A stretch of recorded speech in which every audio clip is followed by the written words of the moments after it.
أعوذ بالله من الشيطان الرجيم بسم الله الرحمن الرحيم واتل ما أوحي إليك من كتاب ربك لا مبدل لكلماته ولن تجد من دونه ملتحدا واصبر نفسك مع الذين يدعون ربهم بالغداة والعشي يريدون وجهه ولا تعد عيناك عنهم تريد زينة الحياة الدنيا ولا تطع من أغفلنا قلبه عن ذكرنا واتبع هواه وكان أمره فرطا وقل الحق من ربكم فمن شاء فليؤمن ومن شاء فليكفر إنا أعتدنا للظالمين نارا أحاط بهم سرادقها وإن يستغيثوا يغاثوا بماء كالمهل يشوي الوجوه بئس الشراب وساءت مرتفقا إن الذين آمنوا وعملوا الصالحات إنا لا نضيع أجر من أحسن عملا أولئك لهم جنات عدن تجري من تحتهم الأنهار يحلون فيها من أسابر من ذهب ويلبسون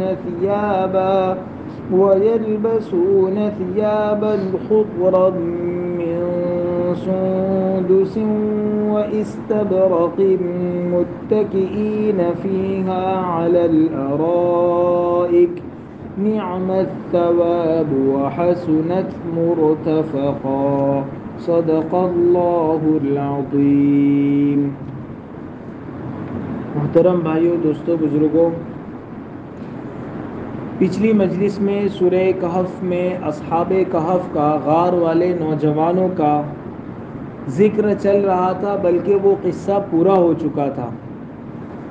اس قصے کو بیان کرتے ہوئے اللہ تعالیٰ نے ایک موقع سے یہ بھی فرمایا تھا کہ ان کافروں سے کہہ دو کہ غار والے ان نوجوانوں کا قصہ سن کر آپس میں تعجب نہ کیا کرے، ہم آپ کے ساتھ ان غار والے نوجوانوں سے زیادہ انوکھا، زیادہ بہتر، زیادہ اچھا اور زیادہ تعجب والے واقعات آپ کے ساتھ ہوں گے، اور ہم آپ کے ذریعے سے اس سے زیادہ عجیب باتیں ان کافروں کو دکھائیں گے، بشرطیہ کہ یہ کافر ایمان لانے والے بنیں۔ تو چونکہ اللہ نے غار والے نوجوانوں کا قصہ بیان کرتے ہوئے اپنے نبی سے یہ وعدہ فرمایا تھا کہ ہم آپ کے ہاتھوں اس سے بھی زیادہ عجیب واقعات رونما کروائیں گے، ہم آپ کی انگلی سے چاند کے ٹکڑے کروائیں گے، ہم آپ کی انگلی سے چشمے بہائیں گے، اور آپ اشارہ کریں گے تو اس سے زیادہ عجیب اور انوکھے واقعات ہم آپ کے ذریعے سے وجود میں لائیں گے۔ تو یہ جو اللہ تعالیٰ نے وعدہ فرمایا تھا، آگے اللہ تعالیٰ اسی کا تذکرہ فرما رہے ہیں کہ اللہ کے یہ وعدے اور اللہ کی یہ پیشین گوئیاں کب پوری ہوگی اس کی فکر آپ مت کیجیے۔ اللہ نے کہا ہے کہ ایسا آپ کے ہاتھوں سے اس سے بھی زیادہ عجیب واقعات ہوں گے، سو وہ ہوں گے، آپ اس کی فکر مت کیجیے کہ کب ہوں گے۔ آپ کو اللہ نے جو کام سپرد کیا ہے آپ وہ کام کرتے رہیے۔ ایک نبی کا کام کیا ہوتا ہے؟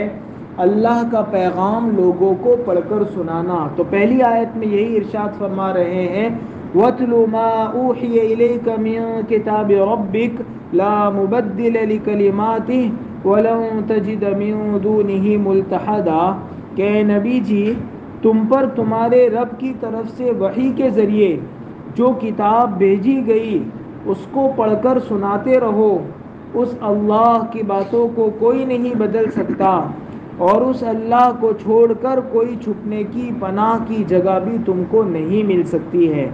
تو اللہ تعالیٰ نے اس آیت میں فرمایا کہ جو ہم نے تمہیں کام سپرد کیا ہے، قرآن کی آیات اور قرآن کا پیغام پڑھ کر لوگوں کو سنانا، وہ سناتے رہیے۔ قرآن کا پیغام اور قرآن کی باتیں اور اللہ کا کلام اور اللہ کا وعدہ ایسی چیز ہے جو کبھی بدلنے والی نہیں۔ یہ ہو سکتا ہے کہ آسمان زمین کی جگہ آ جائے، زمین آسمان کی جگہ چلا جائے، پہاڑ روئی کے گالوں کی طرح ہواؤں میں اڑنے لگے، یہ سب کچھ اس دنیا میں ممکن ہے، لیکن اللہ کی بات کبھی بدل نہیں سکتی ہے۔ اللہ نے جو فرمایا، اللہ نے جو فیصلہ کیا وہ برحق اور وہ سچا ہے۔ آگے دوسری آیت میں وَاصْبِرْ نَفْسَكَ مَعَ الَّذِينَ يَدْعُونَ رَبَّهُمْ بِالْغَدَاةِ وَالْعَشِيِّ يُرِيدُونَ وَجْهَهُ۔ اس آیت میں اللہ تعالیٰ اپنے نبی صلی اللہ علیہ وسلم کو ایک اہم بات کی طرف متوجہ فرما رہے ہیں، اور نبی کے واسطے سے اس امت کے کافروں کو تنبیہ کی جا رہی ہے۔ آیت کا ترجمہ یہ ہے، اور جو لوگ صبح شام اپنے رب کی عبادت کیا کرتے ہیں اور اپنے رب کو پکارتے ہیں، اور جو لوگ اس اللہ کی خوشی حاصل کرنا چاہتے ہیں، اے نبی تم اپنے آپ کو پابندی کے ساتھ ایسے لوگوں کے ساتھ رکھو، دنیاوی زندگی کی رونق کی تلاش میں تمہاری آنکھیں ایسے غریب لوگوں سے ہٹ نہ جاویں، اور جس کے دل کو ہم نے اپنی یاد سے غافل رکھا، اور جو اپنی خواہش کے پیچھے پڑا ہے، اور جس کا معاملہ حد سے نکل چکا ہے، ایسے آدمی کا کہنا نہ مانو۔ یہ اور اس قسم کی آیات قرآن کریم میں 2-3 جگہ اس قسم کی آیات ہیں کہ اللہ نے فرمایا کہ آپ اپنے نبی صلی اللہ علیہ وسلم سے فرمایا کہ آپ ان لوگوں کے ساتھ بیٹھیے اور ان کے ساتھ مت بیٹھیے۔ کن کے ساتھ بیٹھنے کا حکم دیا؟ کہ ان لوگوں کے ساتھ بیٹھیے جو اپنے رب کی صبح اور شام عبادت کرتے ہیں، اپنے اللہ کو پکارتے ہیں اور اللہ کے سامنے اپنے آپ کو جھکاتے ہیں۔ اور کن کے ساتھ مت بیٹھیے، کن کے ساتھ دوستی مت رکھیے؟ تو اللہ نے اپنے نبی سے یہ کہا کہ جن کے دل ہماری یاد سے غافل ہیں ان کے پاس مت بیٹھیے۔ اس سے ہم امتیوں کو بھی یہ سبق ملتا ہے کہ جب اللہ نے اپنے پیارے نبی صلی اللہ علیہ وسلم کو یہ بتا دیا کہ تمہاری دوستی کن کے ساتھ ہونی چاہیے، تمہارا اٹھنا بیٹھنا کن کے ساتھ ہونا چاہیے، اللہ نے 2 لوگوں کا تذکرہ کیا۔ ایک وہ لوگ ہیں جو رات دن اللہ کی عبادت کرتے ہیں، اللہ کے حکموں کے مطابق اپنی زندگی گزارتے ہیں، اور دوسرے وہ لوگ ہیں جو اللہ کو بھلائے بیٹھے ہیں، اللہ کے حکم کے خلاف اپنی زندگی گزارتے ہیں۔ اللہ کے رسول صلی اللہ علیہ وسلم کو اللہ نے خود امر فرمایا، خود حکم فرمایا کہ تم ایسے لوگوں کے ساتھ بیٹھو جو اللہ کو یاد کرتے ہیں، ایسے لوگوں کے ساتھ مت بیٹھو جو اللہ کو بھلا بیٹھے ہیں۔ اس سے ہم امتیوں کو یہ سبق ملا کہ ہمیں بھی اپنی دوستی کے لیے، اپنے اٹھنے بیٹھنے کے لیے اور اپنے گھومنے پھرنے کے لیے ایسے لوگوں کو منتخب کرنا چاہیے جن کے دل اللہ کی یاد سے آباد رہتے ہیں، جن کے گھر قرآن کی تلاوت سے آباد رہتے ہیں، جو 5 وقت نماز کی پابندی کرتے ہیں۔ حدیث میں آتا ہے المرء کہ آدمی اپنے دوست کے دین پر ہوتا ہے، آدمی اپنے دوست کے دین پر ہوتا ہے، یعنی اس کا دوست جیسا ہوگا ویسے ہی اعمال اس کے بھی ہو جائیں گے۔ تو اس آیت کے ذریعے سے ہمیں یہ سبق ملا کہ ہمیں ہمیشہ اپنی دوستی پر اور ہم کن لوگوں کے ساتھ اٹھتے بیٹھتے ہیں اس پر نظر رکھنی چاہیے۔ یہ آیت کس پس منظر میں نازل ہوئی، اس کے متعلق مفسرین نے 3 قصے لکھے ہیں۔ پہلا قصہ تو یہ لکھا ہے کہ کافروں کا ایک بڑا سردار تھا جس کا نام تھا عیینہ ابن حصن فزاری۔ یہ بڑا کافروں کا سردار شمار ہوتا تھا۔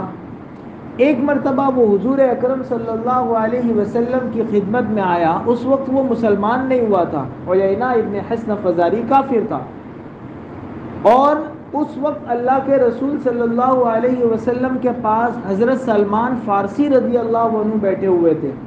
حضرت سلمان فارسی رضی اللہ عنہ ویسے تو بہت اونچے درجے کے صحابی ہیں، اور اتنے اونچے درجے کے صحابی ہیں کہ ایک مرتبہ وہ بیٹھے ہوئے تھے، حضور نے ان کی ران پر ہاتھ مار کر ارشاد فرمایا کہ اگر دین ستارے پر بھی پہنچ جائے گا تو اس کی نسل میں سے کچھ لوگ آئیں گے جو دین کو وہاں سے بھی لے کر لائیں گے اور لوگوں کو دیں گے، اور پھر بعد میں انہی کی نسل سے امام اعظم ابو حنیفہ رحمۃ اللہ علیہ پیدا ہوئے جنہوں نے دین کا اتنا بڑا کام کیا۔ تو بہت بڑے آدمی تھے، لیکن عرب معاشرے کے حساب سے چونکہ وہ عرب کے نہیں تھے، وہ فارس سے آئے تھے، اسی لیے ان کو سلمان فارسی کہتے ہیں، ایران سے آئے تھے، اور ظاہر ہے جب ایران سے آئے تھے غلام بن کر آئے تھے تو وہاں ان کے ماں باپ بھی نہیں تھے، ان کی فیملی اور ان کا خاندان بھی نہیں تھا، وہاں ان کا قبیلہ بھی نہیں تھا۔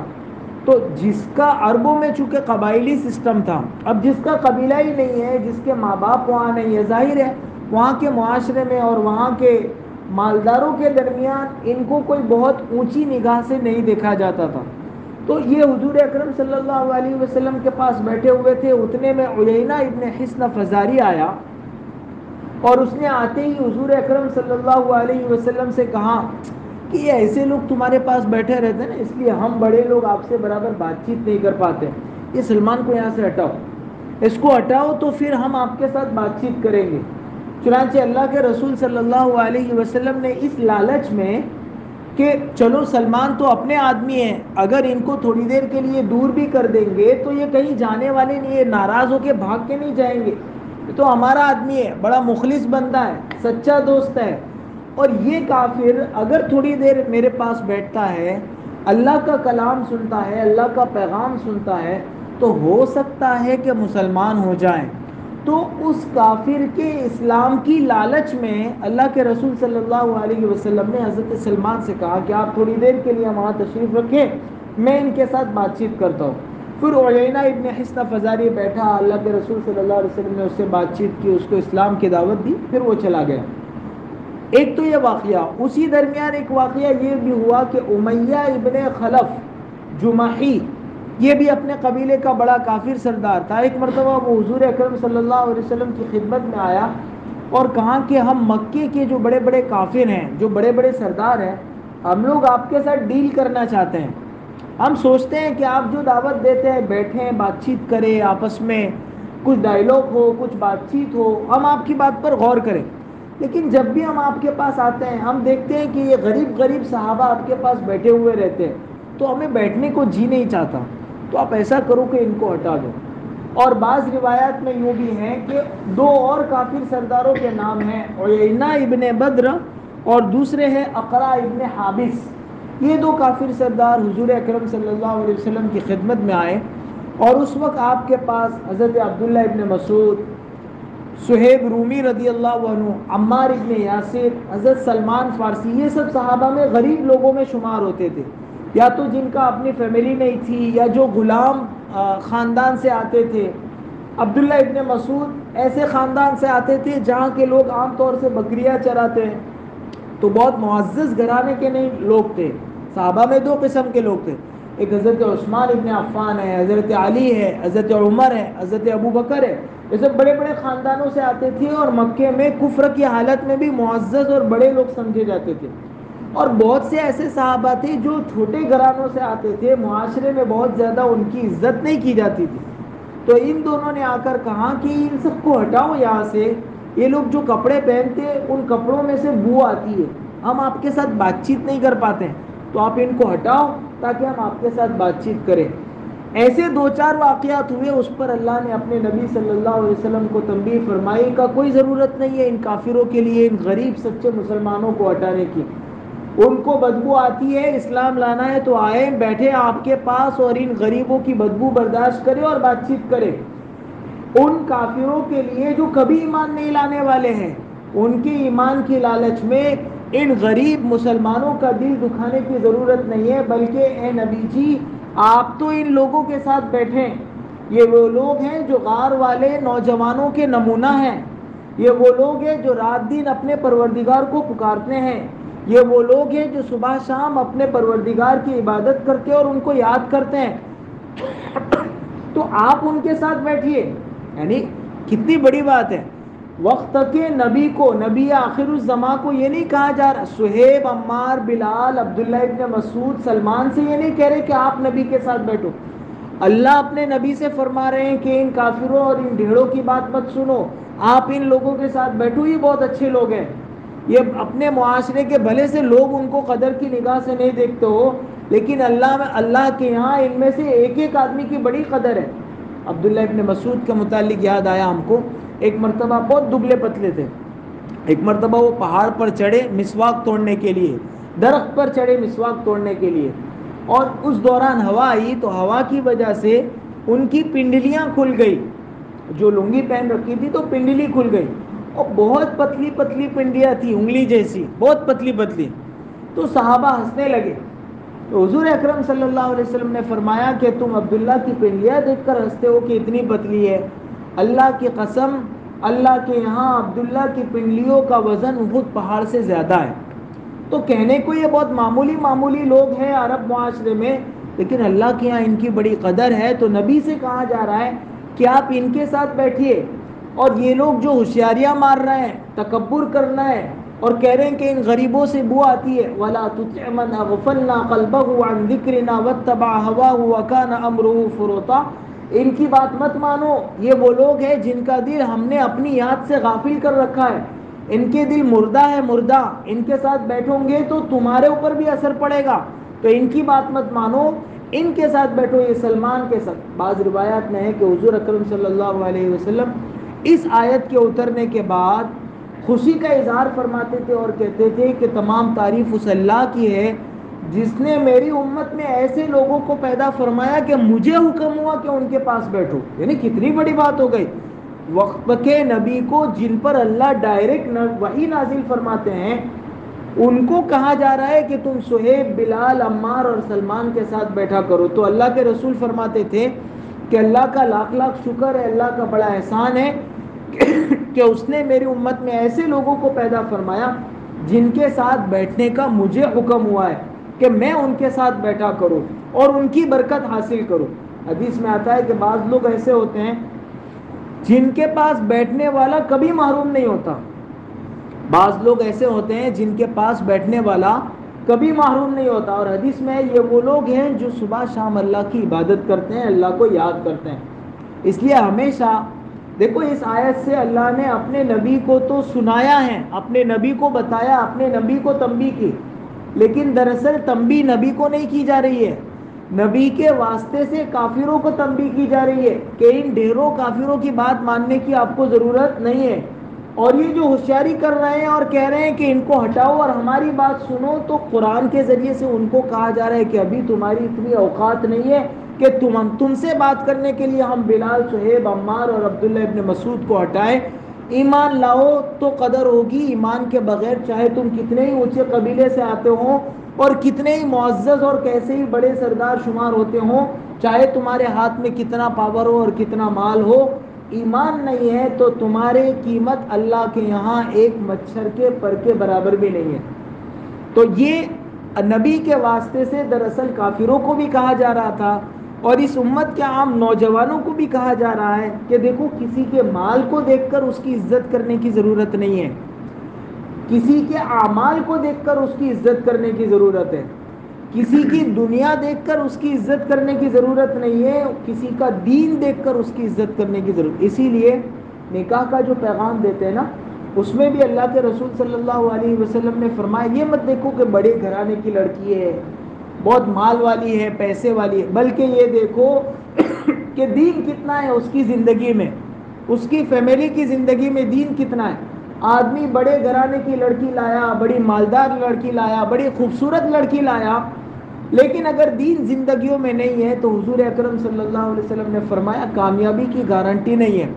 اور اگر غریب گھرانے کی لڑکی ہے، بہت زیادہ مالدار نہیں ہے، بہت اونچی گھرانے کی بھی نہیں ہے، لیکن دین زندگی میں ہے، تو اللہ کے رسول صلی اللہ علیہ وسلم نے فرمایا فاظفر بذات الدین، کہ دین والی لڑکی سے نکاح کر کے اپنی زندگی کامیاب بناؤ، خوشگوار بناؤ۔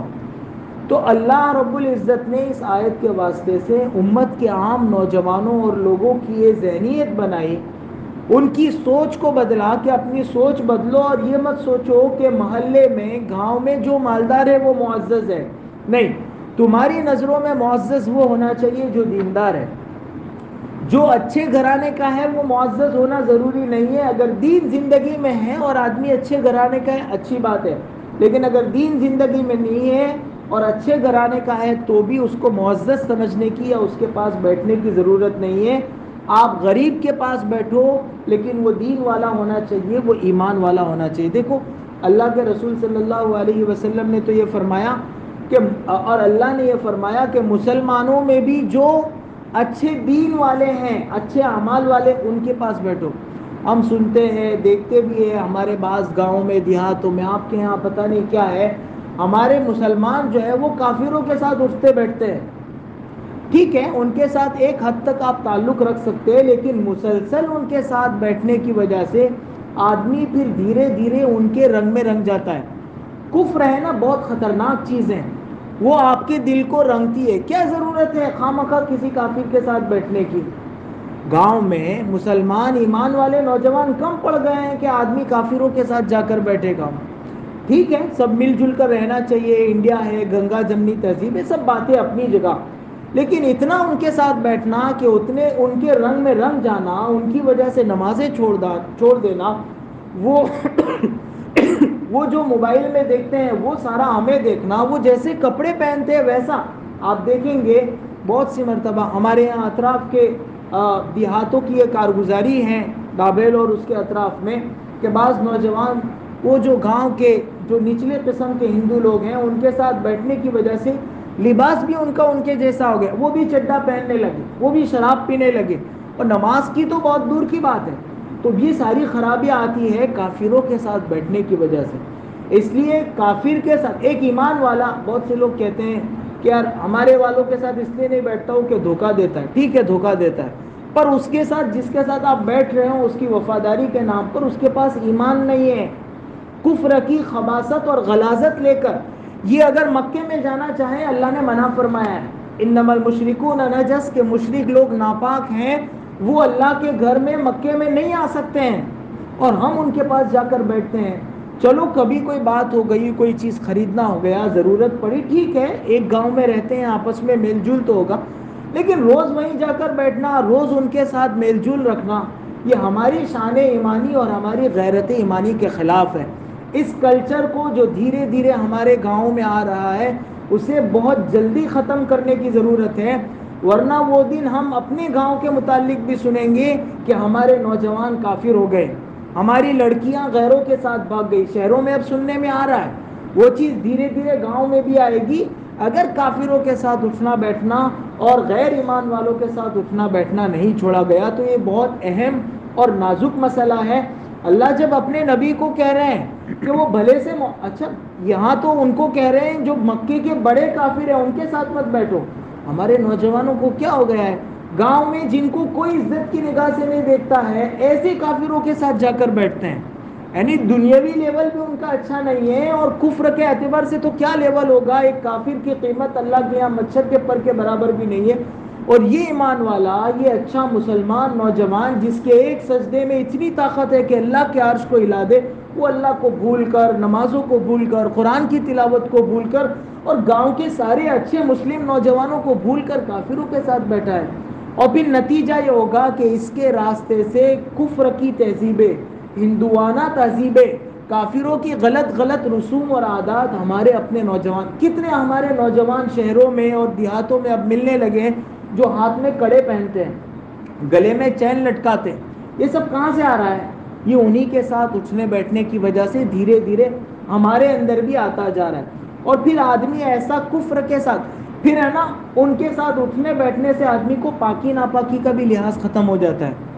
پھر وہ مسجد میں تبلیغ والے آتے ہیں کہ بھائی چلو مسجد میں, تو یوں کہہ دیتا ہے کہ میں پاک نہیں ہوں. مسلمان پاک نہیں ہے تو جا کر پاک ہو جا بھائی. مسلمان کیسے کہہ سکتا ہے کہ میں پاک نہیں ہوں؟ تو ناپاکی کی حالت میں رہنا اس کی ایمانی شان کے خلاف ہے. مسلمان کبھی ناپاکی کی حالت میں نہیں رہ سکتا ہے. حضور نے فرمایا اور اسلام کی تعلیم ہے کہ اگر مسلمان کو غسل کی حاجت ہو جائے تو اسے فوراً غسل کر دینا چاہیے, اسے زیادہ دیر تک اپنے آپ کو ناپاکی کی حالت میں نہیں رکھنا چاہیے. تو یہ ساری خرابیاں جو ہمارے اندر آ رہی ہے نا, وہ دراصل اس آیت پر اور قرآن کے اس حکم پر عمل نہ کرنے کی وجہ سے آ رہی ہے کہ اپنے آپ کو ہمیشہ ایمان والوں کے ساتھ آپ کو چلو گاؤں میں ایسے نوجوان آپ کی نظر میں نہیں ہے جو آپ کے لیول کے ہوں اور آپ کی مزاج کے ہوں، مسلمانوں میں کوئی نہیں ہے تو گھر چلے جائیں، جا کر سو جائیں، اپنا آپ جو ہے وہ موبائل میں آپ کو کچھ دیکھنا ہے، کچھ اچھی چیزیں سنیے، کسی کا بیان سنیے، کسی کی نظم سنیے، قرات سنیے، یا پھر سو جائیے، کوئی بک پڑھیے، کوئی اچھی کتاب پڑھیے۔ کیا ضروری ہے کہ گاؤں میں بیٹھا ہی جائے؟ ایک تو بیٹھنا سرے سے ضروری نہیں، پھر بیٹھنا وہ بھی کافروں کے ساتھ جن کے پاس ایمان کا نور نہیں ہے۔ آدمی اگر آگ کے پاس بیٹھے گا نا تو آگ کی چنگاری نہ لگے، آگ کا دھواں تو ناک میں جائے گا۔ ہم اگر کفر کے پاس بیٹھیں گے تو کفر نہ صحیح، کفر کا دھواں تو ضرور جائے گا۔ اور آدمی نیک آدمی کے پاس بیٹھتا ہے، وہ بھلے سے اس کی کچھ باتیں غلط ہیں، عام طور سے ہمارے والی یہ کہتے ہیں کہ کیا مسلمانوں کے ساتھ بیٹھنے کا، ان کے اخلاق تو اچھے ہیں نہیں، وہ کافر کو دیکھو وہ ملتا ہے تو کتنے اچھے سے ملتا ہے، اور وہ ہمارے لیے قربان جو ہے سو ہے، اس کے جو بھی اخلاق ہو، لیکن یہ ایمان والا ہے، اس کے ایمان کی اللہ کے رسول کے یہاں اتنی قدر ہے کہ اللہ کے رسول صلی اللہ علیہ وسلم نے کعبے سے مخاطب ہو کر فرمایا کہ کعبہ تو کتنا معزز ہے، تو کتنی بلند شان والا ہے، لیکن میں جانتا ہوں ایک ادنا ایمان والے کی قدر تیری قدر سے زیادہ ہے۔ یعنی اللہ کے رسول فرما رہے ہیں کہ وہ ادنا ایمان والا مسلمان بھائی جس کے ساتھ اس کی بد اخلاقی کی وجہ سے ہم بیٹھنا نہیں چاہتے ہیں، اللہ کے رسول فرما رہے ہیں کہ اس کی قدر اللہ کے یہاں کعبے سے بھی زیادہ ہے۔ اور ہم یہ کہتے ہیں کہ وہ بد اخلاق ہے، ہاں ٹھیک ہے، اس کے ساتھ مزاج نہیں بنتا ہے تو نہیں بیٹھے اس کے ساتھ۔ اور بھی تو گاؤں میں نوجوان ہیں، اگر ان کے ساتھ بھی نہیں بیٹھنا ہے تو آدمی گھر چلا جائے۔ شادی شدہ لوگوں کو تو گھر ہی چلا جانا چاہیے، ان کی اپنی بیویاں ہیں، بیویوں کے ساتھ بیٹھے۔ یہ کیا طریقہ ہے کہ گاؤں میں نوجوان ہیں، شادی ہو چکی ہے اور 2-2 بجے تک، صرف گاؤں کی بات نہیں ہے، شہروں میں اس سے زیادہ برا حال ہے، 2-2 3-3 بجے تک نوجوان جو ہے وہ چوراہوں پہ بیٹھے رہتے ہیں، بیویاں اکیلے جو ہے وہ بستروں پہ رات گزارتی ہے۔ کیا فائدہ ہوا پھر ایسی نوجوانی کا اور ایسی شادی کا؟ اس لیے یہ کلچر بہت برا ہے، یہ عادت بہت غلط ہے۔ میں کھل کر اس لیے کہہ رہا ہوں کہ یہی وہ راستہ ہے جس راستے سے ہمارے اندر کفر اور ارتداد آ رہا ہے، جس راستے سے ہمارے نوجوانوں میں ایمان کی شمع کم ہو رہی ہے، ایمان کی کیپیسٹی کم ہو رہی ہے، اور اسی کی وجہ سے مسجدوں میں نمازی کم ہو رہے ہیں، اور اسی کی وجہ سے دینی پروگرام میں لوگ کم ہو جاتے ہیں۔ کیوں کم ہو رہے ہیں؟ ایمانی اسپرٹ ختم ہو گئی۔ ایمانی اسپرٹ کیسے ختم ہو گئی؟ غلط جگہ بیٹھنے کی وجہ سے ایمانی۔ آدمی وہاں نہیں جاتا جہاں ٹاور نہیں آتا ہو، وہاں نہیں جاتا ہے۔ آپ کا موبائل میں ٹاور نہیں آئے گا تو پھر وہاں کیوں جاتا ہے جہاں ایمان کا ٹاور نہیں ہے، جہاں کفر کا جو ہے وہ جامر لگا ہوا ہے، وہاں کیوں جاتا ہے آدمی؟ ہمارے یہاں پرانے زمانے میں کفر سے اتنا بچوں کو ڈراتے تھے، آپ نے شاید اپنی ماؤں سے سنا ہوگا، ہمارے یہاں پہلے عام ماحول تھا، مندر کے پاس سے کوئی ماں اپنے بچے کو لے کر جاتی تھی تو کہتی تھی کہ بیٹا 3 مرتبہ قل ہو اللہ پڑھو۔ قل ہو اللہ ایمان کی صورت ہے، توحید کی صورت ہے، کفر کے خلاف جنگ کرنے والی صورت ہے۔ تو ماں بچوں کو سکھاتی تھی کہ قل ہو اللہ پڑھو، یہ کفر ہے، یہ بت ہے، ہم ان کے سامنے نہیں جھک سکتے ہیں۔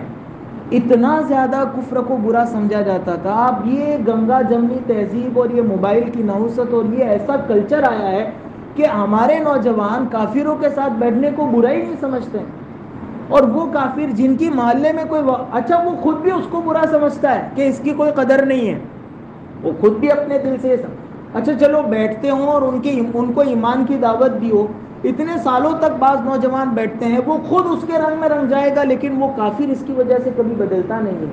تو پھر کیوں بیٹھنا؟ کیوں اپنا ایمان برباد کرنا؟ کیوں اپنے اعمال برباد کرنا؟ کیوں اپنے خاندان کی عزت پر بٹا لگانا؟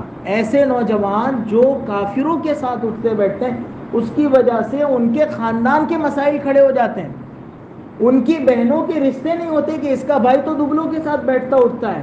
تو کیوں ایسی حرکت کرنا کہ اپنی بھی عزت جائے، اپنے ماں باپ کی عزت جائے، اپنی بہنوں کے رشتوں کے مسئلے کھڑے ہو جائے؟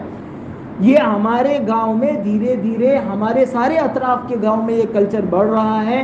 ہمارے بڑے لوگ جو کلچر رکھے تھے نا کہ ان کو اپنے قدموں پہ بٹھانے کا، وہ صحیح تھا، بظاہر یہ لگتا تھا کہ انسان کے خلاف ہے، انسان سب برابر لیول کے ہیں، لیکن آج جب ہم اپنی آنکھوں سے یہ نقصان دیکھ رہے ہیں کہ کیا ہو رہا ہے ان کے ہمارے معاشرے میں اور ہماری تہذیب میں گل مل جانے کی وجہ سے تو پھر یہ خیال آتا ہے کہ نہیں وہ بڑے جو ہمارے پرانے بوڑھے لوگ تھے وہ جو کہتے تھے وہی صحیح تھا. تو بہرحال یہ آیت ہم کو یہ تعلیم دیتی ہے کہ ہم ہمیشہ اپنے اٹھنے بیٹھنا کس کے ساتھ ہے اس پر ہمیشہ نظر رکھیں. اللہ کے رسول صلی اللہ علیہ وسلم تک سے جب یہ کہا گیا کہ آپ ایسے لوگوں کے ساتھ بیٹھے یدعون ربهم بالغداۃ والعشی، جو صبح اور شام اپنے پروردگار کو بلاتے ہیں، پکارتے ہیں، عبادت کرتے ہیں اور ان کی اللہ کی رضامندی تلاش کرتے ہیں، تو پھر ہمیں بھی اس کی طرف توجہ دینی چاہیے.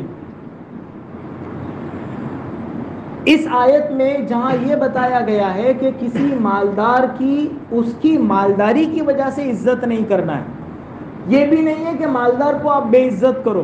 کوئی ایک مالدار آدمی آپ سے گاؤں کے دو آدمی ملنے آئے، ایک مالدار ہے دوسرا غریب ہے، آپ دونوں کے ساتھ برابر برابر ملاقات کیجئے. یہ نہیں ہے کہ آپ غریب کے ساتھ ملاقات کر رہے ہیں، مالدار کے ساتھ ملنے تک کے لیے تیار نہیں اور یہ کہہ رہے کہ ہم آیت پر عمل کر رہے ہیں.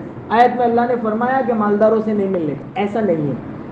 کسی مالدار ایمان والے کا بھی آپ اکرام کر سکتے ہیں اس کی ایمان کی وجہ سے. بس یہی آیت میں سکھایا جا رہا ہے کہ کسی کی مال کی وجہ سے اس کا اکرام مت کرو. یہ غریب مسلمان جیسے ایمان والا ہے وہ مالدار بھی تو ایمان والا ہے، تو پھر آپ دونوں کے ساتھ برابر سرابر کا مالدار آدمی کا اکرام کرنا. یا کوئی گاؤں کا معزز آدمی ہے وہ جا رہا ہے، بھلے سے وہ اعمال والا نہیں ہے لیکن ایمان اس کے پاس ہے، آپ اس کے احترام میں، چونکہ گاؤں کا بڑا ہے، سرپنچ ہے، اس کے احترام میں کھڑے ہوتے ہیں تو کوئی مسئلہ نہیں ہے. لیکن کھڑا ہونا ہے اس کے دل میں جو ایمان چھپا ہوا ہے اس کے احترام میں، اس کے مال کی وجہ سے نہیں. تو اس آیت میں یہ نہیں کہا جا رہا ہے کہ مالداروں کی توہین اور بے عزتی کرو، یہ کہا جا رہا ہے کہ کسی کا بھی اکرام کرو تو اس کے دین، ایمان اور اعمال کی بنیاد پر کرو.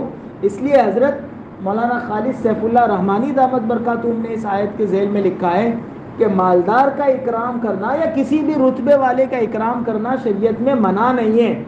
منع کیا ہے؟ اس کی وجہ سے آپ ایک غریب مسلمان کو نظر انداز کریں اور اس کی حقارت کریں، یہ شریعت میں بہت بری بات ہے اور شریعت نے اس کو کبھی پسند نہیں کیا ہے. بہرحال یہ آیت کے ذریعے سے ہمیں یہ بتایا گیا، تعلیم دی گئی کہ ہمیشہ اپنی صحبت پر نظر رکھنی چاہیے.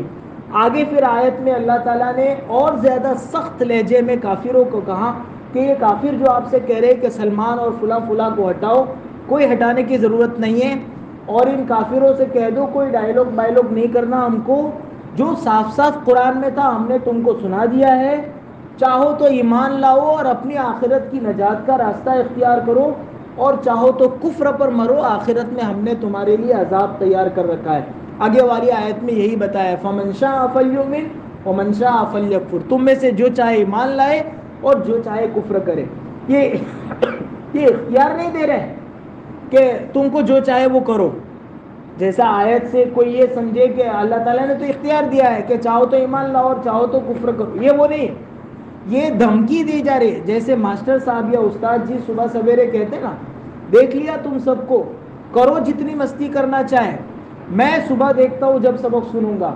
اب اگر دو بچے اٹھ کر کودنے لگے کہ استاد جی نے اجازت دی ہے اور خود فرمایا کہ کودو جتنا کودنا ہے، تو صبح ان دو بچوں کا کیا حشر ہونے والا ہے سب کو معلوم ہے. یہ دھمکی ہے. تو اللہ بھی کافروں کو دھمکی دے رہے ہیں کہ ہم نے آخرت میں جہنم میں آگ تیار کر رکھی ہے، چاہو تو ایمان لاؤ اور چاہو تو کفر پر مرو، جو کرنا ہے کرو، لیکن یاد رکھنا ایمان لاؤ گے تو اچھا نتیجہ ملے گا، جنت دوں گا، اور اگر کفر پر مرو گے تو جہنم ہے. اور کیسی جہنم ہے؟ دیکھو آیت میں اس کا تذکرہ ہے وَقُلِ الْحَقُّ مِنْ رَبِّكُمْ، اور کہہ دیجئے کہ سچا دین تو تمہارے رب کی طرف سے آ چکا ہے. اب جو چاہے ایمان لائے اور جو چاہے کافر رہے. إِنَّا أَعْتَدْنَا لِلظَّالِمِينَ نَارًا أَحَاطَ بِهِمْ سُرَادِقُهَا، یقینی بات ہے کہ ہم نے ظالموں یعنی کافروں کے لیے ایسی آگ تیار کر رکھی ہے کہ اس کی لپیٹیں ان کافروں کو گھیرے میں لے لے گی. یعنی اللہ نے جو جہنم تیار کر رکھی ہے اس میں ایک تو آگ کا عذاب ہوگا، آگ جلائے گی آدمی کو، اور آس پاس میں جو دیواریں ہوگی وہ بھی آگ کی ہوگی. اللہ فرماتے ہیں کہ ان کے آس پاس بھی ہم آگ بھڑکائیں گے. ایک تو آگ میں خود جل رہا ہوگا، پھر دیواریں بھی آگ کی ہوگی. کتنی زیادہ گرمی ہوگی وہاں پر.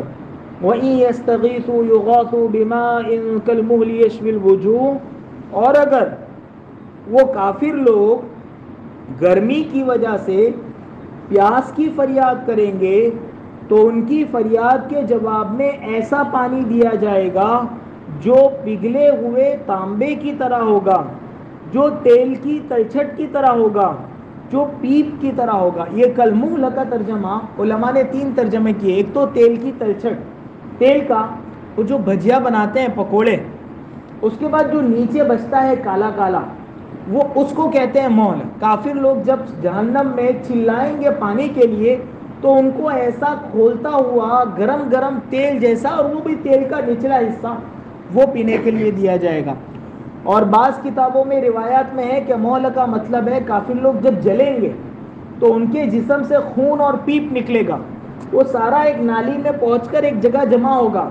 جب وہ لوگ پیاس کے لیے چلائیں گے پانی کے لیے تو اسی میں سے بھر کر ان کو دیا جائے گا، ان کا خون اور پیپ ان کو پینے پر مجبور کیا جائے گا۔ اور بعض روایات میں ہے کہ وہ پانی ہوگا کالے رنگ کا اور ایسا کھولتا ہوا پانی ہوگا کہ جب وہ پیاس کی وجہ سے چلائیں گے اور ان کو دیا جائے گا، وہ اپنے منہ کے قریب کریں گے، ابھی پئیں گے نہیں، صرف منہ کے قریب کریں گے تو چہرے کی پوری چمڑی جل کر جو ہے وہ نیچے گر جائے گی، اتنا زیادہ کھولتا ہوا پانی۔ اور پیاس اتنی لگی ہوگی کہ پھر بھی وہ دیکھیں گی کہ میرا پورا چہرہ صرف قریب کرنے کی وجہ سے جل گیا ہے، لیکن پیاس اتنی لگی ہوں گی کہ اتنا کھولتا ہوا پانی بھی پئیں گے۔ اور وہ کافر پیے گا تو حدیث میں آتا ہے کہ اس کی انتڑیاں جو ہے نا اندر، وہ اتنا کھولتا ہوا پانی ہوگا کہ انتڑیوں کو جلا کر وہ باہر نکل جائے گا۔ یہ اس پر اللہ نے کہا ہے کہ چاہو تو ایمان لاؤ اور چاہو تو کفر کرو، اگر کفر کرو گے تو ہم نے تمہارے لیے ایسا عذاب تیار کر رکھا ہے اور ایسا کھولتا ہوا پانی تیار کر رکھا ہے۔ ایک بزرگ کے متعلق کتابوں میں لکھا ہے کہ نہانے گئے اور بے ہوش ہو گئے۔ کسی نے ان سے پوچھا کہ حضرت کیا بات ہے، کچھ گر گئے تھے، کیوں بے ہوش ہو گئے؟ کہا نہیں، میں نے گرم گرم پانی، چونکہ نہانے بیٹھا ہوا تھا، سردی کا موسم تھا، میں نے گرم پانی اپنے سر پر ڈالا تو میرے جی میں اچانک مجھ کو خیال آیا کہ اگر ایمان پر خاتمہ نہیں ہوا تو کل کفر میں جہنم میں کافروں پر اللہ تعالیٰ یصب من فوق رؤوسہم الحمیم، ان کے سروں پر کھولتا ہوا پانی ڈالا جائے گا۔ تو میرے جی میں خیال آیا کہ آج تو میں اپنے اختیار سے ڈال رہا ہوں، اپنے اختیار سے میں نے اگر اس دنیا میں نمازیں نہیں پڑھی، اپنے اختیار سے اللہ کے سامنے اپنے آپ کو نہیں جھکایا، تو کل کو جب جہنم میں چلاؤں گا تو اللہ تعالیٰ گرم گرم کھولتا ہوا پانی میرے اوپر ڈالیں گے۔ تو کہا مجھے جہنم یاد آ گئی، اس کی وجہ سے میں بے ہوش ہو گیا۔ تو کیسے بزرگان دین اور کیسے اکابر تھے کہ گرم پانی دیکھ کر بھی آخرت کو یاد کرتے تھے۔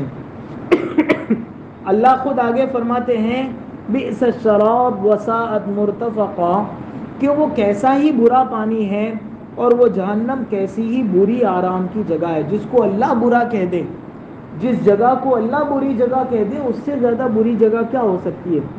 اور عام طور سے قرآن کا یہ سسٹم ہے، اللہ نے فرمایا نا فمن شاء فلیؤمن ومن شاء فلیکفر، چاہو تو ایمان لاؤ، چاہو تو کفر کرو۔ کفر کرو گے تو کیا ہوگا وہ بتا دیا۔ آگے والی آیت میں اللہ بتا رہے کہ ایمان لاؤ گے تو کیا ہوگا، اللہ کیا دیں گے آپ کو جنت میں۔ ان الذین آمنوا وعملوا الصالحات انا لا نضيع اجر من احسن عملا، یقینی بات ہے کہ جو لوگ ایمان لائے اور انہوں نے نیک کام کیے تو یقیناً جو بھی اچھی طرح عمل کرے ہم اس کا ثواب ضائع نہیں کریں گے۔ اولئک لہم جنات عدن تجری من تحتہم الانہار، انہی لوگوں کے لیے ہمیشہ بسنے کے باغات ہیں اور ان کے نیچے نہریں بہتی ہوں گی، سونے کے کنگن ان کو وہاں پہنائے جائیں گے اور ہرے رنگ کے باریک اور موٹے ریشمی کپڑے اس جنت میں پہنیں گے۔ ان باغوں میں اونچے تختوں پر ٹیک لگا کر بیٹھے ہوں گے، اور جنت کتنا ہی بہترین بدلہ ہے، اور وہ جنت کتنی حسین آرام کی جگہ ہے۔ اللہ اس دنیا میں جو ایمان لائے گا اور نیک عمل کرے گا، اللہ تعالیٰ اسے ایسی جنت دیں گے جس کے نیچے سے نہریں بہتی ہوں گی۔ آج آدمی جو ہے وہ اچھی جگہ، نیچرل لائف، اور اس کے لیے آدمی جاتا ہے کہیں ہوٹل میں کسی جگہ جہاں نیچے پانی بہتا ہو اور اوپر بیٹھ کر اس کو کھانا دیا جائے، خوش ہوتا ہے آدمی۔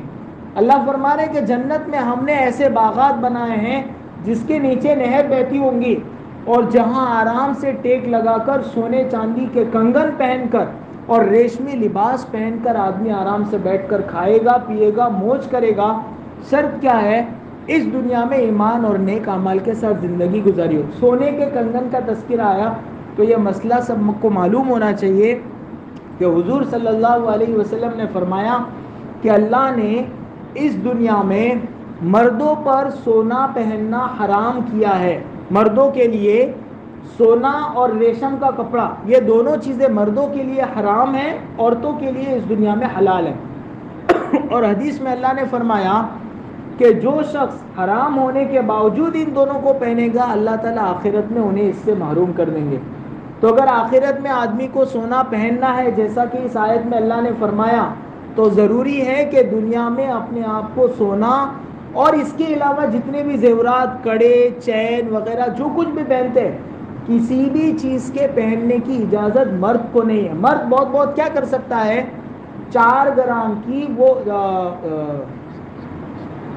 4.5 گرام کی انگوٹھی پہن سکتا ہے، اس سے زیادہ مرد نہیں پہن سکتا. وہ بھی چاندی کی، سونے کی نہیں، صرف چاندی کی انگوٹھی پہن سکتا ہے، اور وہ بھی 4 گرام کی یا 4.5 گرام کی، اس سے زیادہ کی انگوٹھی پہننے کی اجازت نہیں ہے.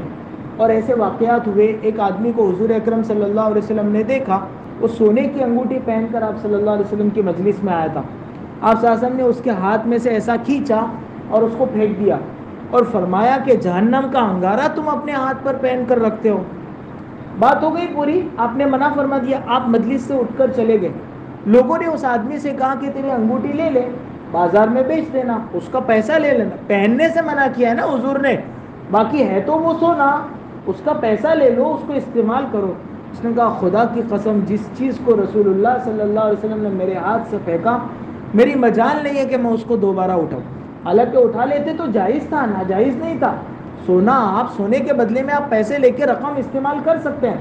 پر ان کی غیرت ایمانی نے برداشت نہیں کیا اور انہوں نے کہا اللہ کی قسم جس چیز کو اللہ کے رسول صلی اللہ علیہ وسلم نے میرے ہاتھ سے پھینک دیا میں کبھی اس کو دوبارہ اٹھا نہیں سکتا. ایک اور صحابی حضرت عبداللہ ابن حضرت بریدہ رضی اللہ عنہ کی روایت ہے، آپ کی خدمت میں آئے، انہوں نے پیتل کی انگوٹھی پہن رکھی تھی. تو اللہ کے رسول صلی اللہ علیہ وسلم نے فرمایا کیا بات ہے کہ میں بتوں کی بو تمہارے اندر سے، بتوں کی بدبو تمہارے اندر سے محسوس کر رہا ہوں. اس زمانے میں پیتل کی مورتی بناتے تھے اور پھر تو صحابی نے اتار کر پھینک دی. دوسری مرتبہ جب وہ آئے تو ہاتھ میں لوہے کی انگوٹھی تھی. تو حضور اکرم صلی اللہ علیہ وسلم نے فرمایا کیا بات ہے کہ میں تم سے جہنمیوں کی، دوزخیوں کی بو محسوس کر رہا ہوں. انہوں نے وہ بھی نکال کر پھینک دی اور پھر خود ہی پوچھا کہ اللہ کے رسول اگر مجھ کو انگوٹھی پہننا ہے تو کاہے کی پہنوں؟ تو پھر حضور اکرم صلی اللہ علیہ وسلم نے فرمایا کہ چاندی کی پہنو، اور وہ بھی اتنے گرام کی، اس سے زیادہ گرام کی پہننے کی اجازت نہیں ہے. تو چونکہ یہ مسئلہ یہاں سونے کے کنگن پہنانے کا تذکرہ ہے، اس لیے یہ مسئلہ بتا دیا کہ مردوں کو کسی قسم کا بھی زیور پہننے کی اجازت نہیں ہے. ہاں آخرت میں اللہ تعالیٰ جنت میں یہ زیور پہنائیں گے، اور جو جنت میں زیور پہنائیں گے وہ سونے کے کنگن ہوں گے. اب بہت سی مرتبہ یہاں کا کلچر نہیں ہوتا تو آدمی کو ایسا لگتا ہے کہ جنت میں کیسے لگیں گے سونے کے زیور پہنیں گے. تو وہ بھی مرد حضرات دیکھو، جس جگہ جو کلچر ہوتا ہے نا وہاں وہ چیز اچھی لگتی ہے. ہمارے کلچر میں اگر نہیں ہے تو ہم کو برا لگتا ہے کہ یہ چیز کیسی عجیب و غریب لگتی ہے. لیکن جن کے یہاں، یہ کالوں کے یہاں آپ دیکھو، ان کے یہاں یہ سب پہننے کا تو اتنا سارا وہ پہنے رہتے ہیں کالے، اور جو کالا جتنا مالدار ہوتا ہے اتنا زیادہ جو ہے وہ اس نے پہنا ہوتا ہے، کیونکہ ان کے وہاں کلچر ہے، اچھا لگتا ہے ان کو. تو جنت میں اللہ ماحول ایسا بنا دیں گے کہ وہاں مردوں کو بھی سونے کے کنگن اچھے لگیں گے. پر ضروری ہے کہ دنیا میں یہ چینے فینے اور یہ اس قسم کی بیکار کی چیزیں 4 5 انگوٹھیاں نہیں پہنی ہیں. تو پھر حدیث میں اللہ کے رسول صلی اللہ علیہ وسلم نے فرمایا ہے کہ جو دنیا میں پہنے گا آخرت میں اس کو نہیں ملے گا، اور جو دنیا میں بچے گا اللہ کے حکم اور رسول کے حکم کو سامنے رکھ کے اللہ تعالیٰ آخرت میں اس کو پہنائیں گے. اور ریشم بھی مردوں کے لیے جائز نہیں ہے. 4 انگلی کی پٹی اگر ہو کپڑے میں کہیں اس کی اجازت ہے، اس سے زیادہ کی اجازت نہیں ہے. اور ایک اس بندے کو اجازت ہے جس کو کھجلی کی بیماری ہو گئی ہو تو اس کو بھی ریشم پہننے کی اجازت ہے جب تک کہ وہ بیماری ہے، کیونکہ وہ کھجاتا ہے تو عام کپڑا جو ہے وہ زخم کر دیتا ہے، ریشم کا کپڑا زخم نہیں کرتا ہے. اور جنگ کے اندر بعض مرتبہ پہننے کی علماء نے اجازت دی ہے، کیونکہ اس میں پرانے زمانے میں تلوار کا وار لگتا تھا، ریشم کا کپڑا بہت نرم ہوتا ہے، تو اگر برابر تلوار کا مار نہیں مارا ہے، اوچھا مارا ہے تو تلوار پھسل جاتی ہے، تو چونکہ جنگ میں وہ ہتھیار کے طور پر پہننے کی اجازت ہے، زینت کے طور پر نہیں۔ زینت کی چیزیں اس دنیا میں اللہ نے عورتوں کے لیے رکھی ہے، آخرت میں مردوں اور عورتوں دونوں کو ہے، لیکن دنیا میں زینت کی چیزیں اللہ نے کس کے لیے رکھی ہے؟ عورتوں کے لیے رکھی ہے۔ مردوں کے لیے زینت ہے داڑھی، حدیث میں آتا ہے کہ داڑھی مرد کی زینت ہے، اور مرد اس کو کترواتا ہے اور چین لگاتا ہے، تو جو زینت کی چیز اللہ نے فرمائی ہے اس کو تو کاٹ دیتا ہے، اور جس کو زینت کی چیز نہیں فرمایا ہے اس کو لٹکا کے پھرتا ہے۔ بہرحال اس آیت میں اللہ نے یہ فرمایا کہ ایمان اور ساتھ میں نیک، اللہ کا شکر ہے کہ ہم سب ایمان والے ہیں، اللہ کا لاکھ لاکھ شکر اور احسان ہے، بس ساتھ میں دوسرا کیا کرنا ہے؟ نیک عمل کرتے رہنا ہے۔ دیکھو مفتی محمد سعید صاحب رحمۃ اللہ علیہ فرماتے ہیں کہ ایمان جو ہے نا وہ چابی کی طرح ہے، اور نیک اعمال اس چابی کے دندانے ہیں، چابی کا جو شروع میں دانت ہوتے ہیں نا چھوٹے بڑے، وہ نیک اعمال اس کے دندانے ہیں۔ چابی تبھی صحیح کام کرے گی جبکہ اس کے دانت بھی درست ہو، اگر دانت درست نہیں ہوں گے تو چابی کام نہیں کرے گی۔ یہ ایمان بھی کل کو آخرت میں تبھی مکمل فائدہ دے گا جبکہ ہم نے عمل صالح نیک اعمال کیے ہیں، اس لیے نیک اعمال کرتے رہنا چاہیے۔ زندگی میں جب بھی دل میں آوے کہ فلانا نیک کام کرنا ہے، کریچ لینے کا، اس کو ٹالنے کا نہیں۔ آپ کے دل میں آیا کہ آج سے نماز پڑھنا شروع، تو آج ہی سے، کل سے نہیں، کل جمعہ ہے تو جمعہ سے۔ شیطان ٹالتا ہے، جب بھی نیک کام کرنے سے شیطان کیا کرتا ہے؟ ایمان والے کو نیک کام کرنے سے روکتا نہیں ہے، اس کو ڈیلے کر، اس کو مؤخر کرواتا ہے، اس کو ٹالتا ہے کہ کریں گے بھائی، منع نہیں ہے، کریں گے، اور 15 شعبان سے کریں گے۔ پھر 15 شعبان آتی ہے تو کہ ہاں توبہ تو کرنا ہے، لیکن اب تو چونکہ آج تو میں مارکیٹ میں مشغول رہا تو رمضان سے کریں گے۔ پھر رمضان شروع ہوتا ہے تو کہ 27ویں رات کو مول صاحب آئیں گے، بیان کریں گے، تو وہاں جو دعا ہوگی اس میں توبہ کریں گے۔ اس طرح کر کے پوری زندگی شیطان گزروا دیتا ہے۔ اس لیے جب بھی نیک عمل، کسی بھی نیک عمل کا دل میں یہ خیال آیا کہ میں کسی فقیر کو 10 روپیہ دوں گا تو فوراً دے دے، یہ نہ سوچیں کہ گھر جاؤں گا اور وہاں جو صدقے کا ڈبہ رکھا ہے اس میں ڈالوں گا۔ گھر جاتے جاتے شیطان اور نفس نیت بدلوا دیتا ہے۔ تو نیک عمل میں ہماری شریعت میں یہ ترغیب دی گئی ہے کہ جتنا جلدی نیک عمل کر سکتے ہو کرنا چاہیے۔ صرف ایک قصہ سناتا ہوں۔ ایک مرتبہ حضور صلی اللہ علیہ وسلم عصر کی نماز پڑھی اور نماز پڑھ کر تیزی سے اٹھے، لوگوں کی گردنیں پھلانگتے ہوئے اپنے گھر گئے اور واپس آئے۔ عام طور سے آپ نماز میں سلام پھیر کر اتنی جلدی کبھی باہر نہیں نکلتے تھے۔ صحابہ کو بڑا تعجب ہوا، حضور صلی اللہ علیہ وسلم نے دیکھا کہ لوگوں کو تعجب ہوا تو آپ نے فرمایا کہ اصل میں میں اس لیے تیزی سے لپکا کہ میرے گھر میں سونے کے کچھ سکے رکھے ہوئے تھے، میرے جی میں آیا کہ میں اس کو صدقہ کر دوں، پھر دل میں خیال آیا کہ کہیں دیری نہ ہو جائے، اس لیے میں فوراً گیا کہ اب بھی گھر والوں کو بول کر آیا کہ اب بھی صدقہ کر دوں، پھر میں دوبارہ آیا۔ حالانکہ اللہ کے رسول صلی اللہ علیہ وسلم کی نیت نہیں بدل سکتی ہے، آپ پر بھی ایک شیطان تھا، لیکن آپ نے حدیث میں فرمایا ہے کہ میرا شیطان مجھ پر غالب نہیں ہے، اللہ نے میری مدد فرمائی، تو آپ کی نیت تو کسی حال میں نہیں بدلنے والی تھی، لیکن اپنی امتیوں کی تنبیہ کے لیے کہ دیکھو نیک عمل میں ٹال مٹول مت کرنا، نیک عمل میں دیری مت کرنا۔ آج سے دل میں آ رہا ہے کہ فجر کی نماز پڑھنا ہے، سو پڑھنا ہے، اگر آپ نے ٹال مٹول کیا، آپ دیکھو ہمارے دل میں جو یہ خیال آتا ہے نا، یہ دراصل اللہ کی طرف سے مہمان ہے، اور آپ اگر کسی کے گھر پر مہمان بن کر جائیں اور وہ آپ کی قدر نہیں کرے، وہ اندر جو ہے وہ جا کے عورت کے پاس بیٹھا ہوا ہے، وہاں باتیں کر رہا ہے، آپ گھر پہ آئے وہ باہر دوستوں کے ساتھ باتیں کر رہا ہے، آپ کے ساتھ بات ہی نہیں کر رہا، آپ کو وقت نہیں دے رہا، تو آپ کیا کہیں گے؟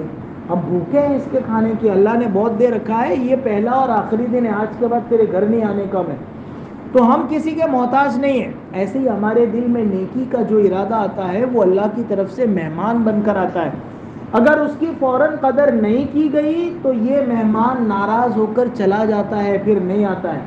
آدمی کے دل میں کبھی یہ خیال آتا ہے کہ فجر کی نماز ہم پڑھیں گے، پابندی کے ساتھ پڑھیں گے، الارم بھی رکھ کے سوتا ہے، اور ایسا اکثر ہوگا کہ آپ جب پکی نیت کر کے سوئیں گے، کبھی ایسا نہیں ہوگا کہ فجر میں آنکھ نہ کھلے، ضرور آپ کی پکی نیت کی برکت سے آنکھ کھل ہی جائے گی، الارم بجے گا، آپ کی آنکھ کھلے گی، اور شیطان آئے گا کہ اجو تو 15 منٹ باقی چل.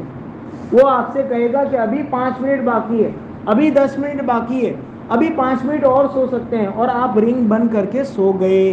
یہ دل میں آئے ہوئے مہمان کی ناقدری ہے, اللہ کی طرف سے دل میں ڈالے ہوئے ارادے کی ناقدری ہے. ایک دن تو یہ برداشت کرے گا, دوسرے دن آپ پھر الارم لگا کے سو گئے, تیسرے دن پھر ایسا. جب بار بار ایسا ہوگا تو پھر دل میں وہ خیال آنا ہی چھوڑ دے گا, اور دل میں وہ خیال جب نہیں آئے گا آدمی الارم رکھنا ہی چھوڑ دے گا. یہ کبھی ایسا ہوتا ہے نا کہ ہم ہفتہ ہفتہ الارم رکھتے ہیں, پھر 7ویں دن آدمی الارم رکھنا چھوڑ دیتا ہے. یہ چھوڑتا نہیں, اللہ کی طرف سے چھڑوایا جاتا ہے کہ جب ہم بار بار نیت دل میں ڈال رہے ہیں اچھے کام کرنے کی, تم اپنی طرف سے شیطان کی باتوں میں آ کر بند کر کے سو جاتے ہو. تو یہ اللہ کا غیرت مند مہمان ہے. اگر تمہارے دل میں اس کی قدر نہیں ہے, ہم کسی اور نوجوان کے دل میں ڈالیں گے اور وہ مسجد میں آئے گا, تمہاری نمازوں کی ہمیں ضرورت نہیں ہے. تو اس لیے اللہ نے جو دل میں ارادے ڈالے ہیں نا نیک کام کے, اس کو فوراً کر لینا چاہیے, اس کو ٹالنا نہیں چاہیے. اللہ تعالی ہم سب کو ایمان کے ساتھ نیک اعمال مرتے دم تک کرتے رہنے کی توفیق عطا فرمائے. سبحانك اللهم وبحمدك وتبارك اسمك وتعالى جدك ولا إله غيرك. اللهم صل على سيدنا مولانا محمد وعلى آل سيدنا مولانا محمد كما صليت على إبراهيم وعلى آل إبراهيم إنك حميد مجيد. اللهم بارك على سيدنا مولانا محمد وعلى آل سيدنا مولانا محمد كما باركت على إبراهيم وعلى آل إبراهيم إنك حميد مجيد. اے اللہ ہم سب کے گناہوں کو معاف فرما, اے اللہ ہماری خطاؤں سے درگزر فرما, اے اللہ ہماری سیئات کو حسنات سے مبدل فرما, اے اللہ ہم سب کو ایمان کے ساتھ نیک اعمال کرتے رہنے کی توفیق عطا فرما. اے اللہ ہم بڑے کمزور ہیں, اے اللہ ہمارے ارادے بھی بہت کمزور ہیں, اے اللہ نیک اعمال کے ارادے کے بعد نیک عمل کرنے کی توفیق بھی آپ ہی عطا فرما دیجیے. اے اللہ نیک اعمال کے کرنے کی اور گناہوں سے بچنے کی توفیق عطا فرما. اللہ نیک اعمال کی محبت اور گناہوں سے نفرت ہمارے دلوں میں ڈال دے. اے اللہ اچھی صحبت میں اور اچھے دوستوں کے پاس اٹھنے بیٹھنے کی توفیق عطا فرما. اے اللہ کافروں اور فاسقوں کی صحبت سے ہماری حفاظت فرما. اے اللہ کافروں کی صحبت کے برے اثرات سے ہمارے معاشرے کی اور سماج کی حفاظت فرما. اے اللہ ہمارے ایمان کو اتنا مضبوط فرما کہ ہمارے ایمانی معاشرے کا اثر ان کے کفر کے معاشرے پر پڑے. اللہ ان کی کفر کی ہندوانہ رسموں اور تہذیبوں سے اللہ ہمارے بچوں اور بچیوں کی, ہمارے بڑوں اور بوڑھوں کی, ہمارے مردوں اور عورتوں کی, ہمارے خواص اور ہمارے عوام کی اللہ سب کی بھرپور حفاظت فرما. اللہ ہماری اور ہمارے آنے والی نسلوں کی ایمان کی حفاظت اور بقا کے فیصلے فرما. اللہ کفر اور ارتداد کے گھناؤنے پن کو اللہ ہمارے دلوں میں ڈال دے, اور اللہ اس کے گھناؤنے پن کو ہماری نئی نسل کے سامنے واضح فرما. اللہ ہمیں کفر کی بدبو سونگھنے کی توفیق عطا فرما. اللہ ہمارا ایمان کمزور ہے, اللہ ہم کفر اور شرک کی برائی کو جان نہیں پاتے ہیں. اللہ ہمیں کفر اور شرک کی برائی کو جاننے والا بنا, اس سے اپنے آپ کو دور رکھنے والا بنا, اس سے اپنے بھائیوں کو دور رکھنے والا بنا. اللہ کفر اور کفر کی بری باتوں سے ہماری اور ہماری نسلوں کی اور ہمارے پورے گاؤں اور پورے مسلم معاشرے کی حفاظت فرما. اللہ ہمارے آخرت کی تمام ضرورتوں کی کفالت فرما. اللہ موت سے پہلے کلمہ طیبہ نصیب فرما. اللہ موت کا وقت آسان فرما. اللہ ایسے حالت میں موت عطا فرما کہ تو راضی ہو اور ہم تجھ سے راضی ہو, تیرے حقوق میں سے کوئی واجب الادا حق ہم پر باقی نہ رہ گیا ہو. اللہ ایسی پیاری حالت میں موت عطا فرما. اللہ تیری نافرمانی میں, تیری گناہ کی حالت میں موت آنے سے حفاظت فرما. اللہ جنت الفردوس میں ہم سب کو جگہ عطا فرما. اللہ ہمیں سونے کے کنگن اللہ پہنا دے. اللہ ہمیں جنت الفردوس میں جگہ عطا فرما. اللہ جہنم سے ہماری حفاظت فرما. اللہ دنیا کی یہ معمولی سی گرمی ہمیں برداشت نہیں ہوتی ہے. اللہ اس دن کی گرمی ہم کیسے برداشت کر پائیں گے جب کھولتا ہوا پانی چہروں کی چمڑیاں اکھاڑ دے گا. اے اللہ جہنم کے عذاب سے ہماری حفاظت فرما. وقنا ربنا عذاب النار, وقنا ربنا عذاب النار, وقنا ربنا عذاب النار. اے اللہ وہ کیسی بری آگ ہوگی جس کو آپ نے برا فرمایا ہے. اے اللہ اس دنیا میں رہ کر ایسے نیک اعمال کرنے کی توفیق عطا فرما جن کی برکت سے اور تیرے فضل سے جہنم کی آگ سے ہماری حفاظت کے فیصلے ہو جائے۔ اللہ ہمیں اور ہمارے بچوں اور ہمارے پورے معاشرے کو اللہ جہنم کی آگ سے محفوظ فرما۔ اللہ جو بیمار ہیں انہیں شفاء کامل عاجل مستمر عطا فرما، جو مقروض ہیں ان کے قرضوں کی غیب سے ادائیگی کی شکلیں اور صورتیں پیدا فرما، جو پریشان حال ہیں ان کی پریشانیوں کو دور فرما۔ نبی اکرم صلی اللہ علیہ وسلم نے جتنی بھلائیاں مانگی اور بتلائی ہمیں اور پوری امت کو عطا فرما۔ جن برائیوں سے پناہ چاہیے ان سے ہماری اور پوری امت کی حفاظت فرما۔ محض اپنے فضل و کرم سے اور حضور پاک صلی اللہ علیہ وسلم کے صدقہ طفیل ہماری دعاؤں کو قبول فرما۔ وصلی اللہ تعالی علی خیر خلقہ سیدنا و مولانا محمد و آلہ و صحابہ اجمعین برحمتک یا ارحم الراحمین۔